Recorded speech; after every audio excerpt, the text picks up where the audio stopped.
Hello, world. Hi. Hello. Hi. There. Hi. Hello. Hi. It's like I've forgotten how to say hello.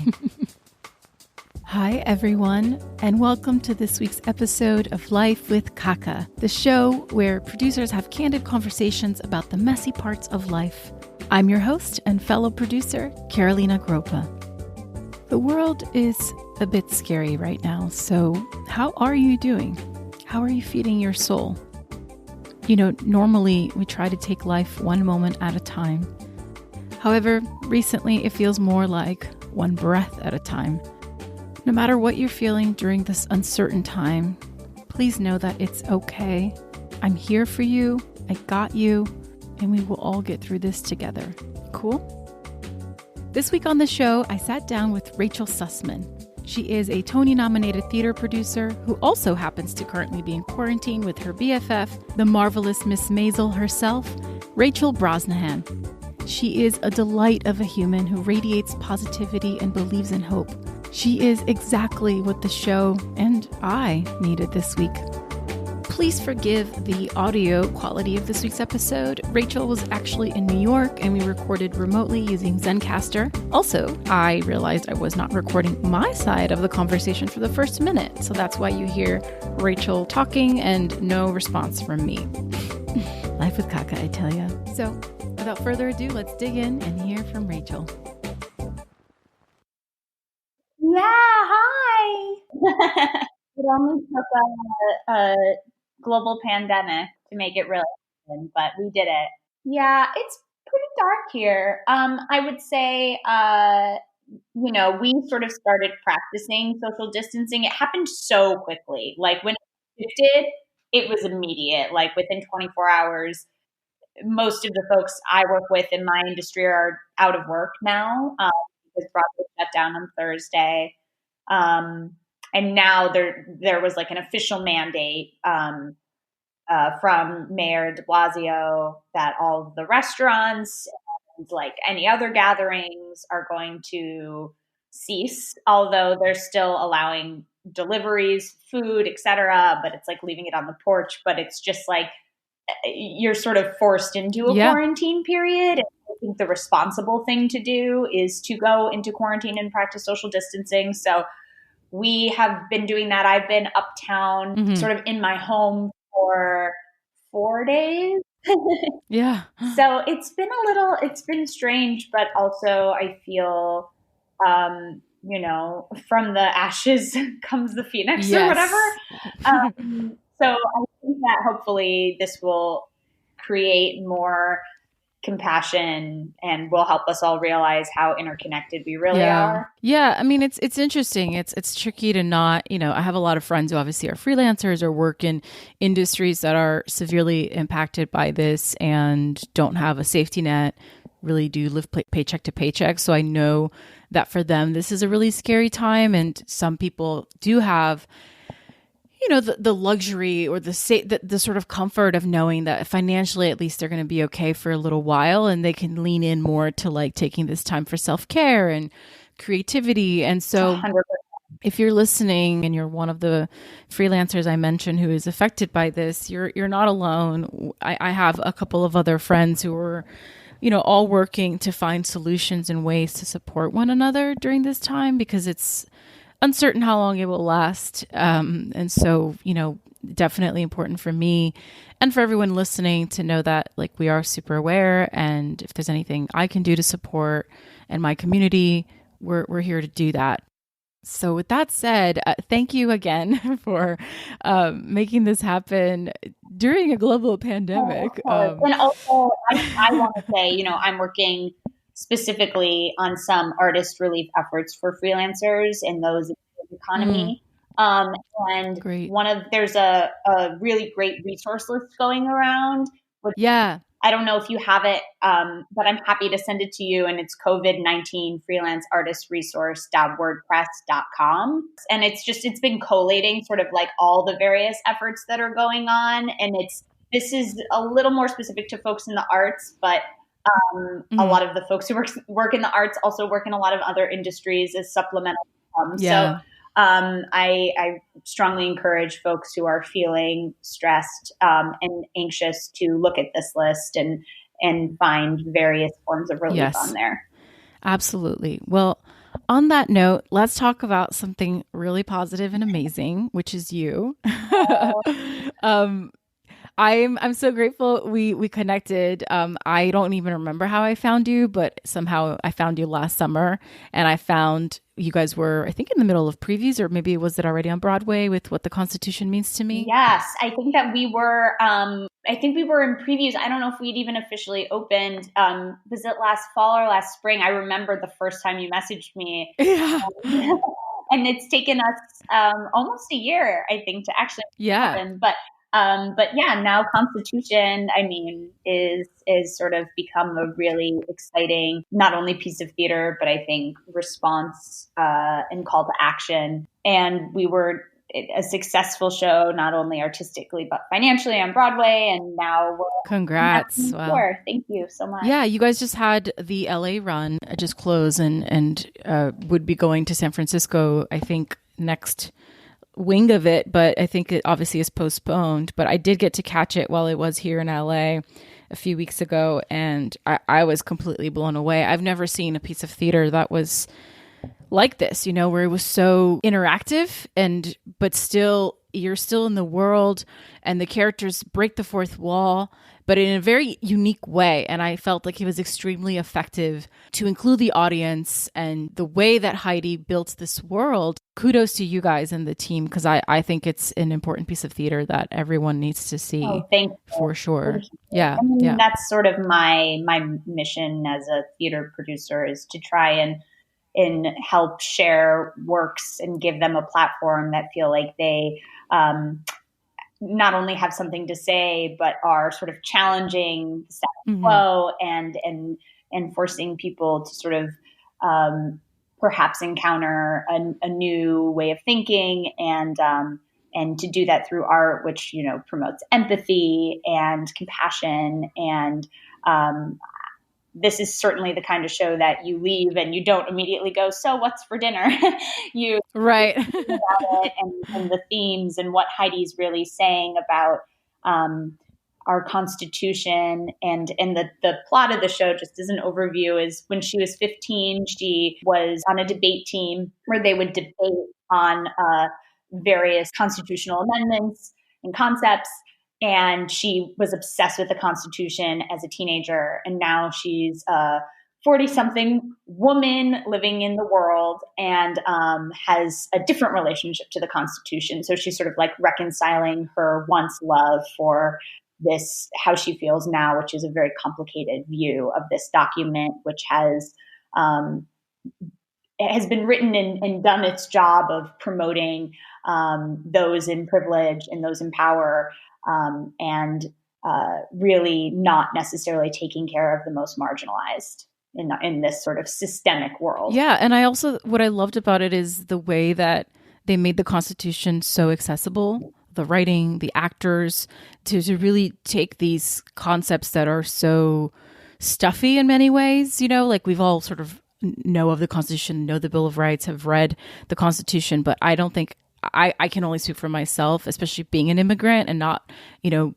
having grown up with that as a big template, essentially, and temple of my values. I choose to be an American, you know, and I find that really interesting. They gave us a copy of the Constitution. There was a partnership with the ACLU, which I thought was really brilliant, for us to, like, a pocket Constitution for you to peruse and read and understand how much there is for interpretation and how much there is to still understand about this document that, you know, our country's founded upon. And everything you said, you hit it on the nose. And I hope that when our world is back up and running, that everyone listening, if the show is playing near you, that you please go check it out. And if you do, hit us up. Like, I would love to know, I'm sure Rachel would as well, love to know your thoughts, what your takeaways were.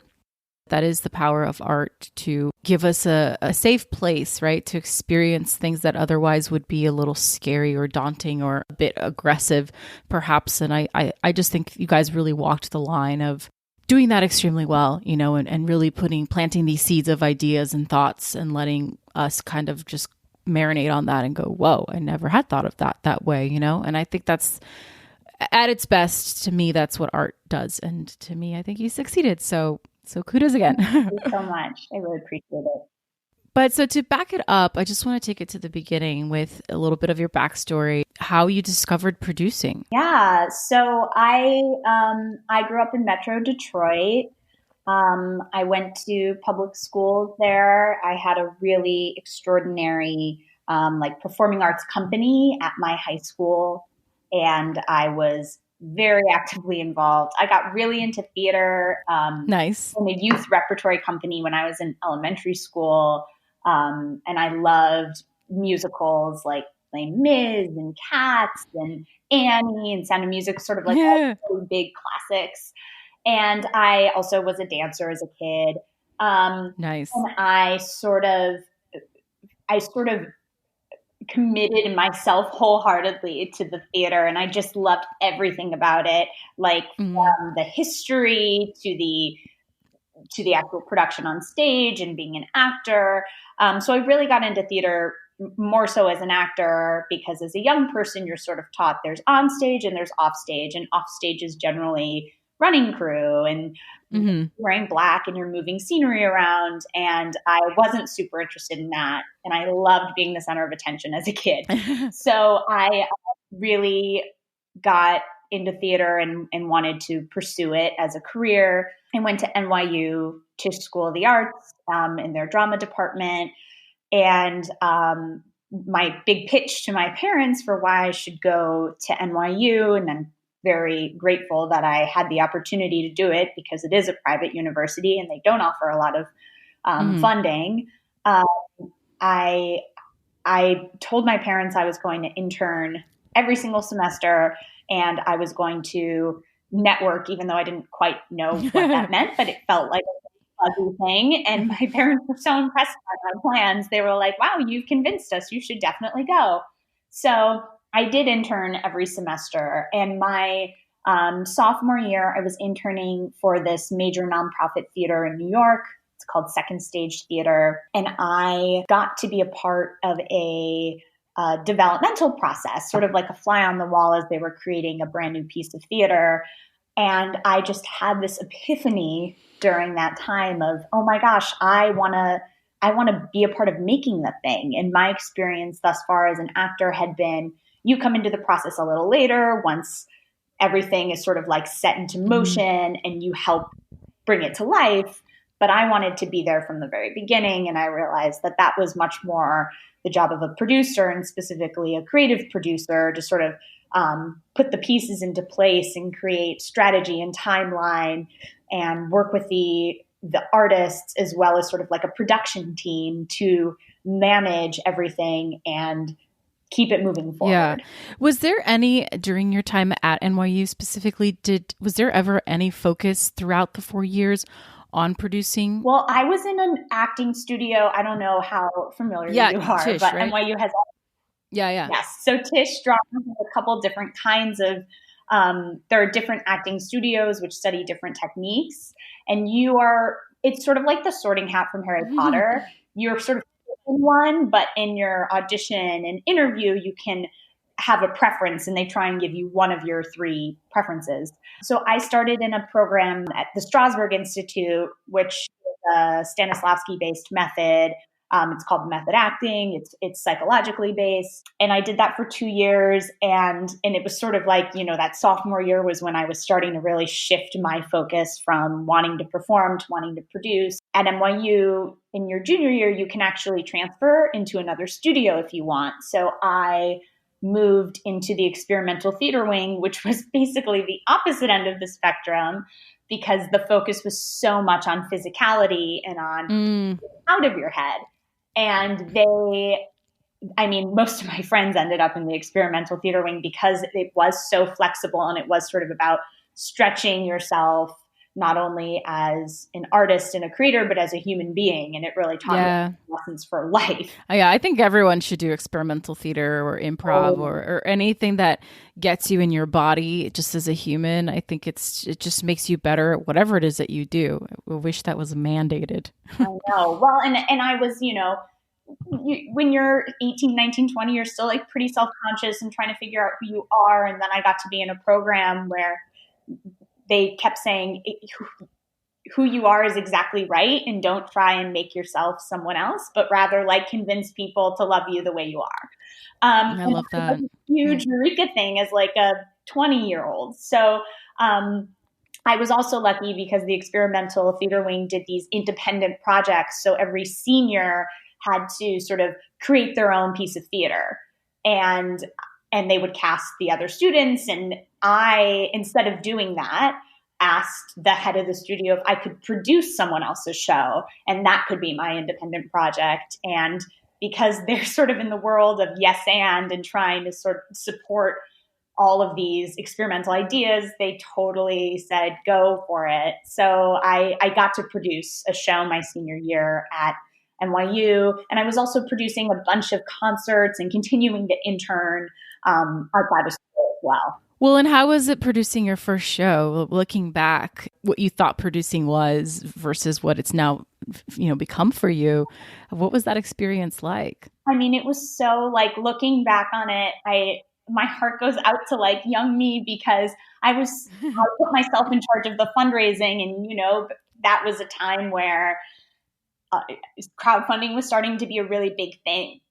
So I had to raise what felt like a really large amount of money, but it was like $1,000. Yeah. But that was on me. That was my job. But it's a big deal when you're going from zero. 1,000 is a big jump. Totally. And I thus far, working with, the concerts and the other events I'd put on had come with infrastructure and support. So my job was to sort of use existing money and make sure people got paid and rentals and resources were available. But this was the first time that other people, artists, turned to me and they were like, well, we need to raise this money or we can't do this show. And I ended up putting together a crowdfunding campaign. I think it was a Kickstarter for this piece. And I was a nanny. That was sort of that got me through school. And I was talking to the family about the show that I was producing and how excited I was. And they ended up just sort of writing me a check on the spot. They were like, well, oh my God, I want you to like be successful and we'll be your first investor. And it was so sweet. And it wasn't for the full 1,000, but it was certainly like a large chunk. And I thought, oh, wow, I can actually do this, I think. That is so amazing. I had a somewhat similar sort of start to my producing career where I was a nanny as well for a family. And I produced, the very first thing I ever produced was a stage play. Didn't know what I was doing. And I ended up fundraising in a different way. But I had a very similar thing where the people that I was nannying for, they were like, because I had also been acting, and producing was a jump into creating opportunities for myself as an actor. And they were like, how do we support you to do this? Because you should be doing this producing thing because you're really good at this. Not that the acting isn't good, but not a lot of people can do this, which is to just show up and create something out of nothing and have it be pretty successful, especially considering it was my first time. And it was a pivot, sort of big turning point for me in my own perspective of the identity that I had formed for myself as an artist, and thinking that that was the only path to seeing, oh, similar to what you were saying, like if I want to be more involved from the jump, which looking back makes total sense. I thrive being in control professionally. I love being a person who gets to put it all together. And that had been me my whole life. I was always the girl in the class group project who ended up doing everything, to everyone's annoyance probably. But like, I just loved getting things done and multitasking. Having that be validated when I had always spent so much time over here thinking that was the only way to have a creative career, right? It was really interesting shift that took a few years, honestly, for me to be like, is this what I want to do then? Is this the path? Because prior to that experience, I didn't really know producing existed. I didn't know what that was. Like, I knew projects came together, but I couldn't tell you how that happened, which is why I was curious if at any point at NYU there was like a elective or a seminar or something where somebody was brought in from the outside to tell actors like how this world gets created beyond just the craft that they bring to it. Yeah. That doesn't really happen very much, which is kind of curious. It doesn't. I mean, I took a producing off Broadway course, which sort of focused on the history of off-Broadway theaters and how like the movement for regional theaters. And there really isn't an opportunity, and to this day there aren't, which is a separate sort of entrepreneurial effort I have with a few producing friends to actually try and democratize the knowledge around producing in the theater, because I think, like so many industries, it's created this power dynamic where folks assume that producers are in charge and they hold all this knowledge, and that withholding sort of distorts the reality. So we're really trying to work to teach artists who probably don't actually want to be producers just what the role of a producer is, because it is so nebulous and it has never really been clearly defined. I mean, I'm sure your definition of it is different than mine, is different from anyone else's. So really trying to pull back the Iron Curtain and give artists the knowledge that they need so that they can be better, so that we can all be better collaborators together. That is like 1,000% my aim with this podcast. The show is, yes, it's for budding producers, but it's also for anyone who wants to understand what all the different types of producers do. And also that it's so much is about the journey, right? Like you can talk to two film producers or television producers or theater producers, and they're going to have vastly different perspectives and descriptions of what their job title is. It's kind of amorphous. It's always evolving, I find, but there are some core tentpoles, I would say, of it, which brings me to my next question. How would you define producing? Sure. I mean, the way that I really think of it is every show, at least in the theater, every show is its own startup, and you are like the CEO. So you're really responsible for managing, for hiring all of the folks. Like your general manager in the theater sort of operates like a CFO. And then you have your whole artistic team, and they're sort of operating like to create the actual work and content. And you have to oversee all of it and keep all of it moving forward, and everyone in communication with one another the entire time. You kind of touched upon this, but in theater specifically, are there misconceptions that people tend to have about producers in theater and about the kind of producer you are? Totally. I mean, I think that the misconception is that producers make all the decisions by themselves in a vacuum. I think that's a general misconception. I don't think it's true of everyone, but every decision has a equal and opposite sort of like reactive decision, right? So for example, I'm working on a piece right now, and we're trying to decide, our job is to really also manage the financials and think about the bigger picture in the long term and have that foresight. So when we make decisions about how many weeks we want to rehearse, does that probably means that we can't have the same size orchestra that these artists want, or that we can't have the same size cast, because you can only start to really shift a couple different things in an early process. You don't know how much designs are going to cost yet. So you want to sort of put some protections around your design budget.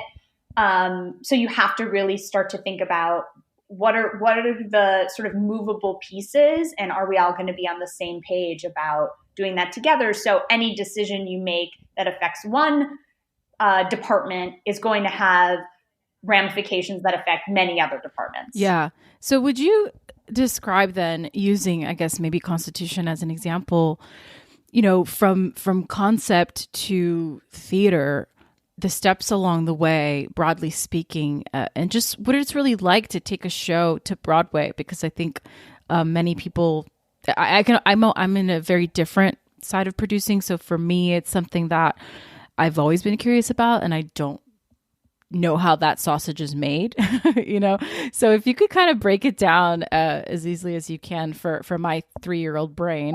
Yeah. I mean, I think like there are also so many different kinds of producers, and I certainly don't have the same wherewithal when it comes to TV and film producing. So I'll use the example of like the show that I'm in control of, because in Constitution, I was a co-producer, which I'm happy to sort of define the various roles of producing in theater. I would love that. I'll start there. Basically, when you're producing a show that has commercial ambitions, and we say commercial ambitions is sort of like a shorthand for you want it to go to Broadway, but there are other ways a show can be quote unquote commercially viable. And ultimately, what that means is when you can get a show to a commercial platform as a producer, that means that you get to vest in the future life of the show. You can't do that at a non-commercial level. So that's why everyone is really trying to get a show to Broadway, because that means that if you can get it to Broadway or off Broadway or the West End, which is sort of like London's version of Broadway, that means that you can actually participate in the future revenue streams for licensing and touring and merchandise and cast albums and all these other and audiovisual rights and all of that. Because the major difference that I think is really important to note between TV, film, and theater is our artists own their own content. So in the theater, there's very little work for hire. So unlike a film studio having someone write a screenplay and then paying them a fee to own that screenplay, in the theater, we commission or option artists to control their work, but we'll never own their work. Really important distinction. And is that true as well, even for producers who are investors in shows? No. So thinking about the sort of forms of producing, so those folks who make decisions, who are responsible for the actual option and sort of create the entity that's going to run the production, those folks are called the general partners or lead producers. We had 3 of them on Constitution. I'm not one of them. I am a co-producer. So what will happen often is lead producers have so many responsibilities, obviously working with their creative team, but also their management team and the advertising, press, marketing, so many other things. And they also are responsible for all the fundraising. So because it's so expensive these days to produce theater, plays generally are between $3 and $6 million, and musicals really are nowadays between about $10 and $14 million. It's too much for 3 people to sort of try and do it all by themselves. And is that, sorry to interrupt, is that money raised to get like a season almost, if you will, on a Broadway or a West End? That's to get one production, like I was talking about, one of these startups, like one entity to Broadway, like to opening night. Got it. A season is sort of what we would talk about in nonprofit terms, which is a sort of different sector. And commercial theater and nonprofit can sort of work together, which is a little bit of what you saw when Constitution, which is a commercial tour, had to stop at a nonprofit theater. So they sort of had a financial arrangement. But generally, we talk about like that money, that those millions of dollars is known as capitalization. So how much it takes to get a show to its first performance on Broadway. And then from the moment first performance happens is when you're really starting to see the revenue that then goes against the investment, right? Correct. And then you shift from this capitalization, because you got all the way to that performance on Broadway, to weekly running costs, which are pretty much the same because they're paying a lot of salaries and the same costs every week. Wow. But a co-producer is someone who a lead producer turns to and goes, listen, if you can raise like $250,000, they'll have different tiers. And they get to decide what those tiers are. They're not sort of standardized.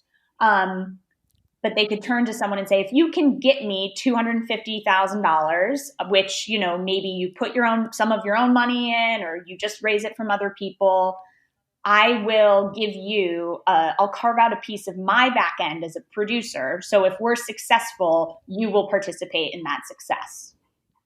And depending on how much you put in, like if you are able to raise $1 million, you're going to have much better terms than someone who only raises $250,000. Yeah. And so the interest to a lead producer to do that is just to sort of take the burden maybe off their plate, or if they maybe have multiple things they're working on at once, exactly right. is to have someone else to run point. That's exactly right. Yeah. So you're trying to sort of like mitigate like the sort of financial burden on yourself by sort of bringing on these partners who, again, it's not only, yes, they get this financial benefit if the show's successful, which only 20% of shows are. So most folks are coming into this very realistically. So in addition to that financial kicker, as we call it, they also get to have this above the title billing, which means that they're Tony Award eligible. And then they get some of the glamorous perks, going to opening night and getting to sort of be a part of the production, and getting to going to some of these marketing meetings. So co-producers don't have decision-making authority, but they are integral to a show getting made and going to Broadway. That's so fascinating. Some shows have them, some shows don't. I mean, if folks are interested and really nerdy about the theater, you can go to playbillvault.com, and they have digitized versions of all the playbills. And you'll see Hamilton didn't have any co-producers because they didn't need to. People wanted to get into the show so badly as investors. They didn't need to give folks another perk on top of it for billing. Right. Right. That makes sense. But then to like back up the process, like, so where do they find those playwrights? Like, who is deciding, all right, here's all, especially in New York, here's all these playwrights, here's all the things that are happening, all of these talented people, here are the ones that we're going to put in all of this energy, time, and money to try to get to Broadway? Yes, that's a great question. So part of that sort of is the creative producing of it, which is really having your finger on the pulse of who the artists are who are out there. And, there are sort of two ways that you as a producer in the theater can get involved. You can either commission, which is you ask an artist to make something for you, or you can option something an artist has already created. And then you get involved with it once it's already sort of in process. So the show that I've been developing, which as of this morning, we're talking about still keeping on track to have its world premiere in the fall, New York City. So that's a show that I had the original idea for. It's a piece about the American women's suffrage movement. Yes, I've read about this. I'm very excited. And so that artist is a friend of mine. We went to school together. I had this idea many, many years ago when I was like in middle school. And then when I found myself in the producing world, I wanted to bring that idea to life. And I reached out to that artist, pitched her the idea for the show, and she was so game for it. So that was 6 years ago. Musical took a long time to make. Yeah. In this instance, it was a commission because I came to the artist with an idea and then commissioned her to create it. And this is a very historically based project. So we did some deep dive into just the history and research to become experts on the subject before really putting pen to paper. And that was something that was like an important choice we made. But we also have a director on the project who did very little of that to try and maintain perspective just from a storytelling place, so that she wasn't as bogged down in the history and what was what really happened and what didn't, but rather what's going to be dramatically compelling for an audience. That's smart. The idea for this project was 2014. We actively started writing in 2016. And on this musical, there's so many ways to do it. There's no really operationalized way to create a piece of theater, but we created a structure that focused on developing all of Act 1 first, and the artist who's writing the whole thing herself, book, music, and lyrics. Wow. Although that doesn't have to be true. You can have various collaborators on a show. So she started writing by herself and would finish a draft, share it with sort of our creative team, the director, myself, and my producing partner, and the nonprofit partner we have. And then we would bring actors into the process and do an internal reading so that we could hear it and see what was landing and what wasn't, and what was clear, what we needed to continue to work on in terms of character development. And then we'd go back to the drawing board. So we did that with Act 1 and then Act 2. And then we sort of had a full first draft of the show. And now we're in the process of continuing to tinker with that as we prepare for like another process with actors that will go from just being a reading to now maybe having some other elements, like possibly some costume pieces and some choreography. And you start to sort of like build a show in that way. Yeah. Are there peaks and valleys essentially to this whole process, since it's such a long process? And are you able to handle doing other things? Are the creators also doing other things? Or are you living and breathing this pretty much up until when it debuts? Oh, totally. I mean, everyone's working on other projects at the same time, and you sort of juggle them based on, you know, what's the next thing to go into production. So this piece has been ramping up, so now it's going to take more attention. We prepare for a bigger rehearsal process in production. But often, you know, I have like 5 or 6 other projects on my plate, and it's a lot of spinning multiple plates and sort of trying to prioritize the thing that's right in front of you. So perfect segue. You know, so much vies for our attention and our focus these days. How do you stay motivated and focused? I really try to not go to the theater every night. It's important, I think, to have a life outside of this career, especially when your career is so much self-contained in this way, and you are your own business as a producer. So I try and I do a lot of yoga, and Yes. What kind of yoga do you practice? I practice hot vinyasa Nice. at Moto Yoga, which I know has a number of studios. And actually, during this quarantine period, they are live streaming classes on their Instagram. So nice. If you're looking for something great. I've been to Moto here. Yeah, it's an amazing I really like studio, it. and I've been going there for 7 years. So it's really a very important community and a very important part of my life. And then I do a lot of reading. I see a lot of theater. I love to see theater that is obviously the stuff that's happening on Broadway, but also off and off Broadway, because you really get to see some of the artists who are coming up and eventually going to be the bigger names if you are going to some of the smaller venues too and checking everything out. And that's an important part of my job. But yeah, that's sort of how I stay motivated. I feel like I surround myself with a lot of creative people, but I also try and take some time to not always be so theater focused. Yeah. So in that time when you're not so theater focused, Rachel is essentially practicing yoga. She's reading. What else is she doing? What does self-care look like for you? Since it sounds like theater producing is just as consuming as independent film producing. It's very similar. I spend a lot of time with my friends. I'm in a friend group of a bunch of folks who I've been friends with from college. Yeah. Who are also like extremely successful in what they do, which I subscribe quite a bit to the shine theory, which is the idea of like when your friends do great, like you do great. And it's just sort of this idea that when you shine, I shine. Do a lot of brunches.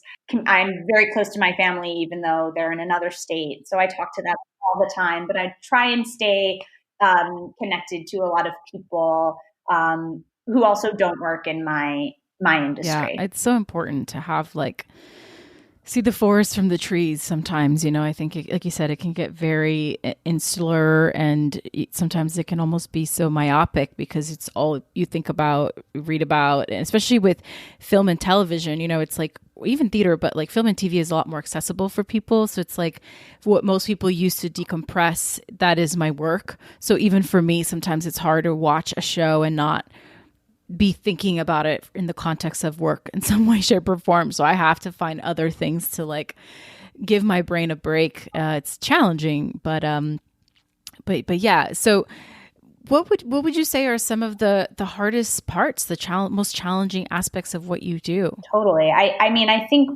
one of the hardest things is people, and in particular artists, assuming that as a producer, therefore as a person, I must have all the answers to things. You don't, and I don't think anybody does. And anyone who says they do is probably not telling the truth. Yeah. But sort of in acknowledging that I don't have all the answers, my job becomes trying to manage their expectations of what possible outcomes could be and making sure that they feel set up for success. Yeah. Not only, the generative artists, but also dealing with like our production team and in staying on target for our fundraising goals and everything else that needs to happen. And my producing partner and I assuring one another that we've built this trust up, and we try and maintain that kind of transparency with one another, and also our nonprofit producing partner, and that leadership. I think that that's a really important skill to have, is knowing you don't know exactly what's going to happen. I subscribe a lot to Rebecca Solnit, who is this exquisite writer and in some ways I would say philosopher. She's written a ton of books. She sort of believes in the idea of hope, and hope is not the same as optimism, because optimism is the belief that things will turn out well, and you can excuse yourself from doing anything.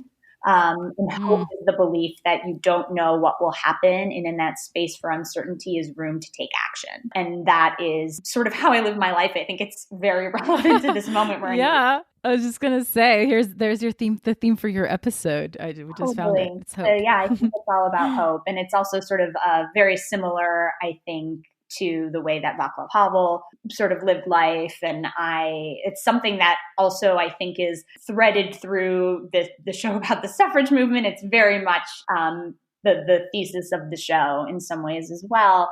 And I try and use that in my art making, in my producing, and also everyday living my life. Yeah.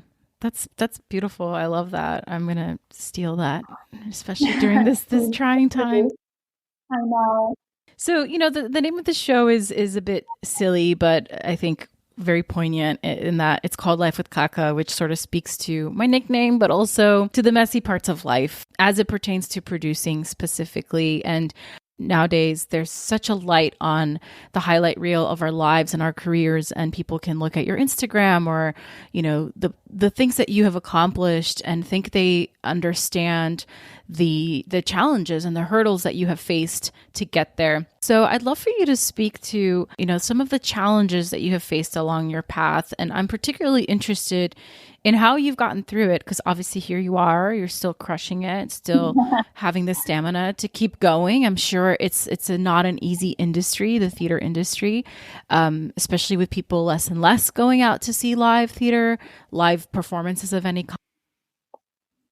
So yeah, how you've pushed through and how you keep going and lean into that hope that you're talking about, when things are not really aligning. I have had many of those experiences earlier on in my career. They still definitely happen, where I've gotten very close to finding out what else I could do with my skill set, because it can be so consuming.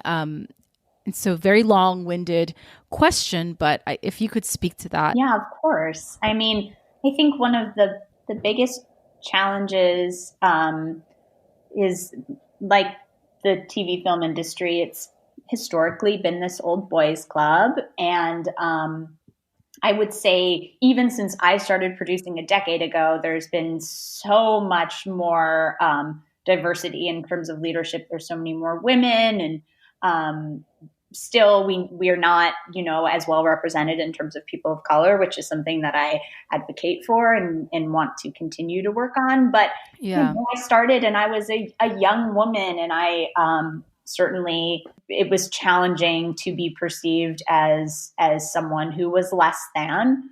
And not only, I have to say, with older men in this industry who have held all this power, but also with other women who of generations above us who were taught that there is only one woman really in the room, and it became sort of competitive in that way. And that's not really the way I operate. I'm sort of like, I'm a big world of abundance person. And it's not a pie, like not less for you. So that was sort of a big struggle for me. I felt patronized a lot. And I always said, like, I can't wait to be 30, which I finally turned 30 at the end of 2019. And I was like, when I turn 30, I'll finally be taken seriously. And I had a friend turn to me and she said, you're already taken seriously and you need to stop sort of like setting the goal of that of the assumption that people don't take you seriously because you are a young woman in this industry. And I'm also queer. And I feel like, we're certainly in a moment now where that sort of like gender and sexual identity is shifting in such a way. And I work in an art form where that has very gratefully never been as much of an issue for me, but I know it is for a lot of folks in other industries. Yeah. But trying to also, I think the challenge of finding myself and accepting myself while trying to pursue this career path was certainly a struggle that I was able to sort of overcome, like as I grew and learned about who I am and what I want out of life. And so the way you overcame it was just in the time and knowledge of kind of finding yourself? Yeah. I mean, I found a community. I found I have so many, like I'm in like a crew with a bunch of other like queer and lesbian artists and creators, and we support one another. And I think once I realized that my own sort of fear and anxiety surrounding it was something I could let go of and I would be okay, I knew I had like a safety net there to catch me. Well, that's beautiful. And like, as someone who hasn't met you IRL, but is sort of observing your life unfold through the lens of social media, it does seem like you have an incredibly supportive community of people around you. And it's wonderful to see. Like you said, I subscribe as well to the idea that there's room for all of us, and abundance is very much at the forefront of my MO as well. And really showing the younger generation coming up under us, hopefully, who can take that, spin it, and go even beyond with that concept, and sort of, I get that the women who've come before us have had a much harder hand that they were dealt. And I think that's true. And I think like because of everything I've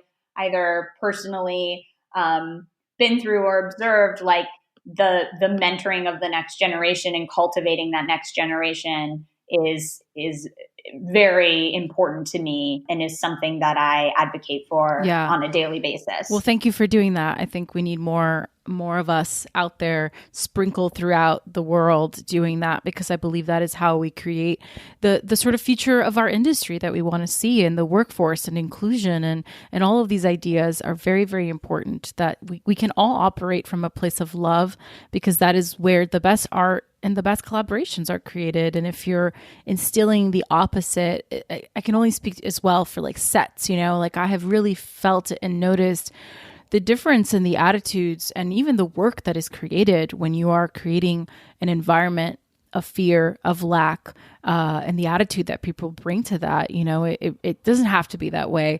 And I'm here to eradicate that idea as much as possible without being too woo-woo about it, because I'm also a yogi. And so I don't want to, alienate anyone with these ideas. But those concepts, I think, are what, allow us like promote and engender like collaboration and compassion and empathy and all the things that are essential to creating really good art and sort of moving away from the model of scarcity, which, not to point any fingers, but obviously the people who are in charge of this country really love to do. And it's sort of what's led to this particular moment we're in now, which in some ways is a test to see how well we can sort of grow together. Yeah, I think that's the best way to look at it. I think there is an opportunity for change. And this is what it takes. It's being in these dire times to really get back to what's important. I hope that is one of the outcomes on the other side of this pandemic, whenever this subsides. And people can still feel like sad and anxious. And I mean, like every single feeling right now is completely valid. But I think ultimately if we want to move forward, we have to be able to believe that we can get through it. Yeah. Pull ourselves up by the bootstraps and find a way to keep going. You really have to remember, the values that are important to you. And that has to be what lifts your spirits. Yeah. On that note, will you tell me about an experience that you've had so far in your career that you've been really proud of? Like a pinch me moment. It can be related to one of the projects you've described or something that we don't know about yet. Totally. I mean, one thing that feels sort of obvious is, I grew up watching the Tony Awards, and they're such an extraordinary event for the theater community. And when I was 23, I started actually working on the Tonys, which was so cool because I had like this all access pass, and I worked on the talent end. So my job was a lot of ensuring, folks were where they needed to be to get on stage. And I had the best time sort of running logistics. And then last year, I was nominated because of Constellation. Yes. Which was so cool and special. And again, like I was a co-producer, so I wasn't one of like the 3 lead producers, but as a co-producer, you also get nominated. And my best friend is Rachel Brosnahan. Yes. She said she would be my date to the Tonys. And then suddenly, because she was coming, we sort of got like an upgrade. And I ended up getting ready with her for the awards, which was so fun. And then we went to do the carpet. And I've been to events with her before where she's done the carpet and I sort of meet her at the other end and we go to the event together. But we got there and I was like sort of preparing to see her on the other side. And she and her publicist turned towards me and they were like, no, you're doing all the press together. Like you're doing it together because you're nominated. And so it was like this really sweet moment of us sort of being on the carpet with all these other celebrities. And I got to talk about, what the Constitution means to me and the show. And she sort of was just talking about how excited she was to be my date. And it was just a really special, definitely a pinch me moment. And hopefully the first of a future many times that I will get to be on that carpet again for the Tony Awards if all goes as planned. Oh, I'm sure it will. You just said you just turned 30. You're still a wee babe. You have so much more ahead of you. Like I'm excited to be getting in early and getting to chat with you early. Who knows, maybe in 10 years we'll do a revisit of how things have unfolded since this conversation. Oh yeah, I would love that. And then you can tell me everything you've done in 10 years. Oh my gosh. Yeah. No pressure, right? but no, that's amazing. I obviously don't know Rachel Brosnahan, your best friend, but I have been a fan of hers since her early days.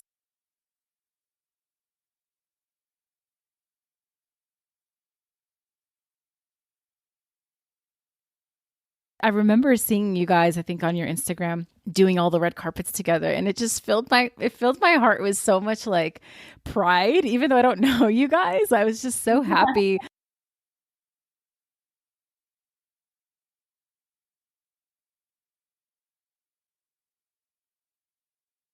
There's just such a support and a love behind the scenes. And that's what I mean. Like, I think you can feel that.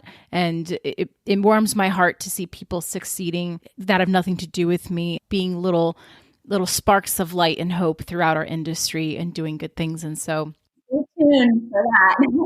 And so it's awesome. And yes, there will be so much more. I can't wait. I think Suffragist is going to be something really, really special. I'm excited to watch from the sidelines and hopefully get to see it in New York. I'm going to put that out there to the universe. Oh yeah.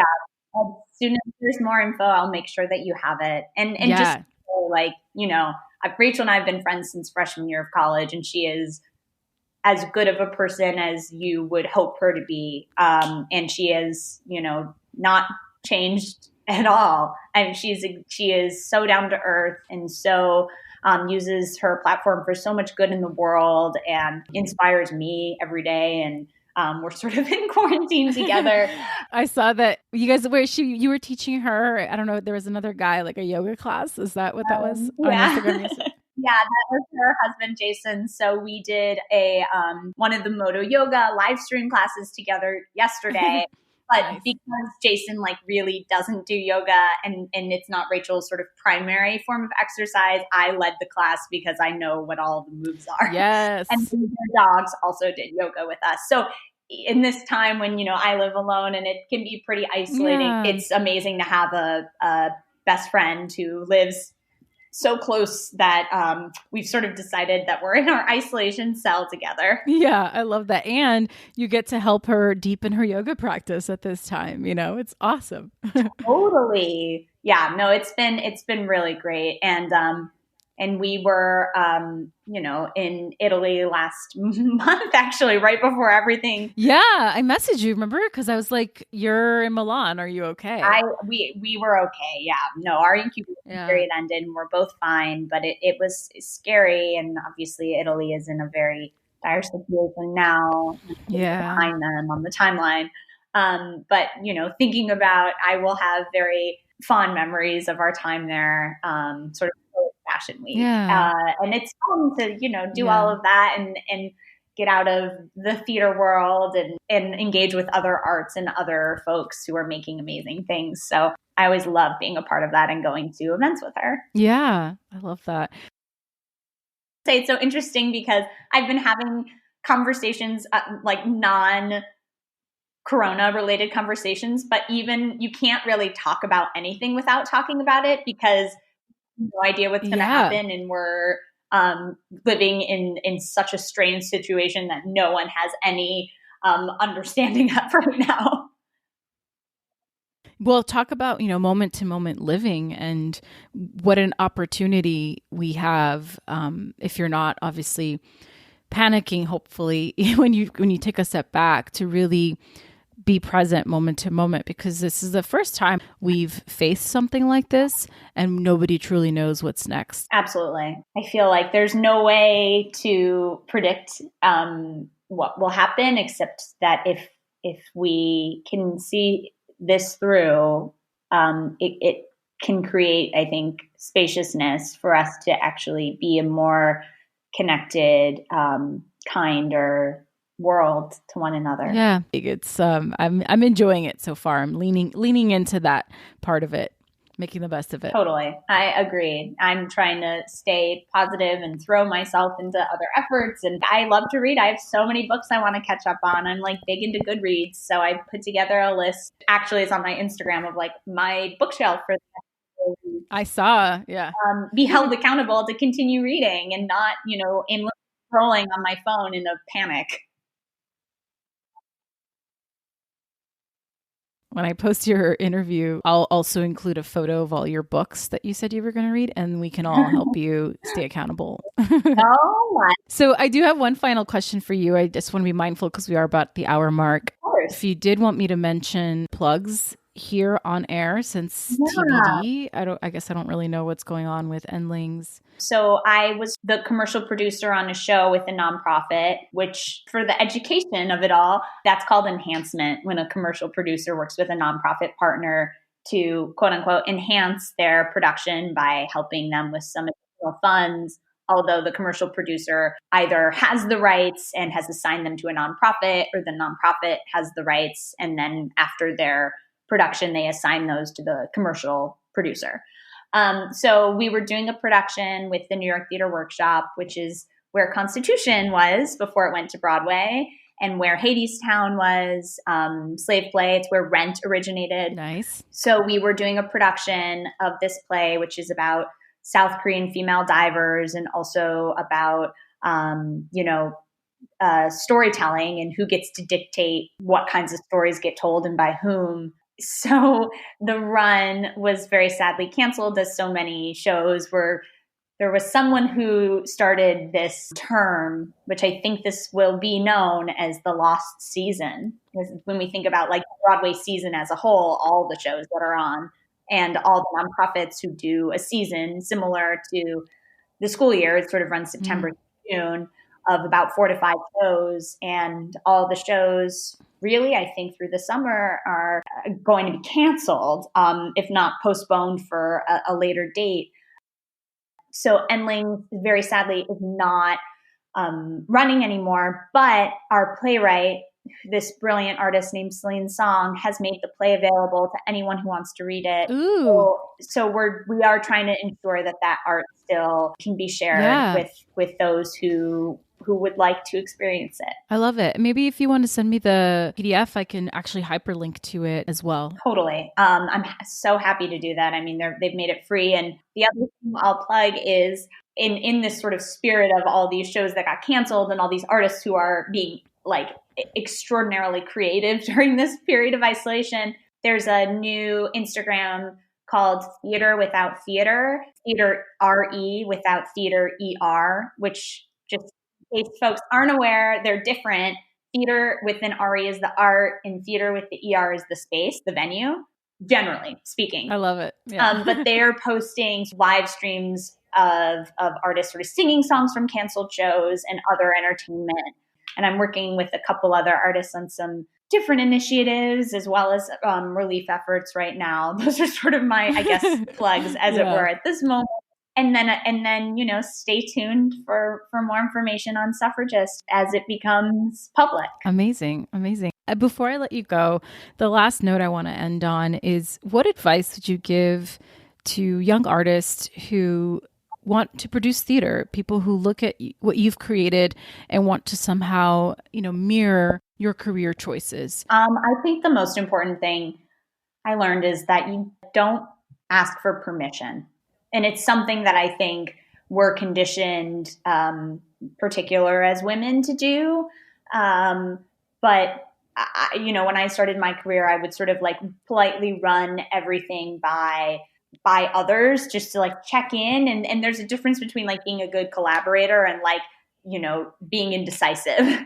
And you're not always going to make decisions that everyone's going to be happy with. But as a producer, you know, your job is leadership, and you have to make decisions and trust your instincts, and also balance that with being a good collaborator. But you don't have to wait for someone else to tell you that you get to be in charge. You're in charge of your own life, and you're in charge of the work that you do. That is brilliant life advice, not just theater producing advice. You know, advice for good producing is advice for living a good life. I think I try and that's sort of my struggle with my own work-life balance, is sometimes I'm not sure when I'm producing like a piece of theater and when I'm trying to like produce my life. Yes.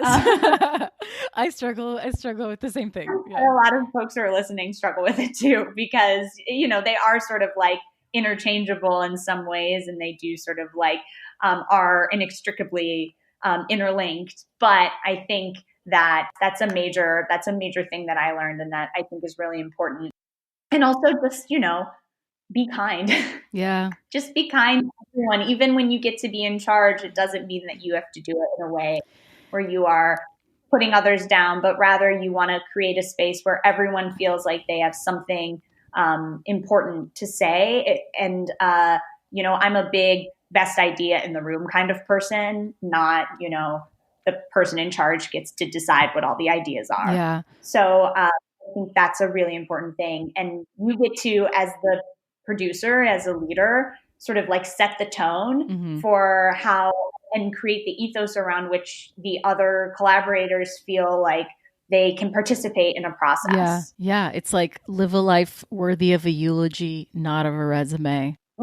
I've heard that recently, and it's somebody, I don't even know where somebody heard it, but they told it to me, and I repeat it as often as I can to anyone who will listen, because I think so much when you think of producing and TV and film, and probably theater as well, it's so cutthroat, it's so competitive that it can sometimes breed a certain type of attitude or a personality and a misconception of what it is that you need to be to find success, you know, and get where you're going. And I just don't subscribe to that at all. I think I would like to be living proof that you can get where you're going and you can find success and do it from a place of integrity and authenticity and kindness, and be a good person and help others along the way, and still have a fulfilling career, thus a life, since it is interchangeable. And that is 100% possible. It's just a choice, you know, that we all make. I agree with that wholeheartedly. And I think trying to be a person who is more of like an Eve Harrington in that example, in this film, and who is trying to sort of make decisions that only serve themselves and not sort of the future of the industry as a whole and their projects and all the people they work with. Those people probably aren't very happy, and they probably lead very small lives. And I think that the thing that excites me so much about our generation is that I feel we're committed to sort of growing as a collective whole and not sort of valuing one person's success above anybody else. Yeah, I 100% agree. And I see that, and I would love to be a part of helping people achieve that and believe it's possible with whatever tiny dent I can make in that conversation. You're doing it with this podcast already. Thanks. Yeah, it's been a really joyous thing to do. I do everything alone, but the kinds of conversations I've gotten to have, I've gotten to meet some incredible women, especially like yourself. And it really feels like therapy for me. And a lot of the feedback I've gotten from the podcast, that it is therapy for a lot of people as well, whether or not they're producers. I have friends who are art directors, set dressers, therapists, school teachers, like realtors, like not even in the business, but I think a lot of these themes kind of come up for a lot of women, and to use the lens of something that can seem sexy and glossy, which is producing and rubbing shoulders with famous people, to talk about these things is truly a gift. And it's an honor to get to lead these conversations and be a conduit to these conversations with women like yourself, and get to share it with others who can then also hopefully take that and spread it like a good virus all over our world. I think that's beautiful. Yes, I agree. Well, if I will let you go, unless there's anything else that I forgot or that you want to mention. No, I think that's it for the moment. I mean, we're sort of in these uncertain times, but I think there's light at the end of the tunnel. And that's sort of the last thing I'll say on it. Yeah. I agree. Well, thank you for sharing this space and time with me and with the listeners. I'm so grateful. It's just such a testament for how long sometimes it takes to get these conversations recorded, but I really believe they always happen when they're meant to happen. And so thank you for hanging in there with all my email follow-ups and making it happen. I know. It took both of us, and we were committed, and we made it happen. And here we are. So thank you so much. Thank you for sharing this time with us. And I'm glad we did it. Yeah.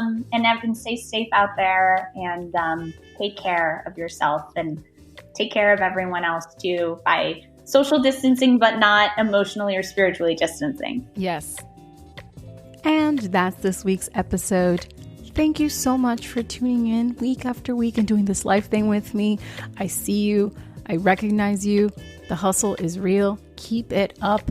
And if you like the show, please spread the word. Tell a friend, tag a friend. Follow me on social media. I'm at Carolina Gropa. The show's at Life with CACA. Would love to hear what you think. Thanks again for doing this live thing with me. And I'll see you next week. Beijos.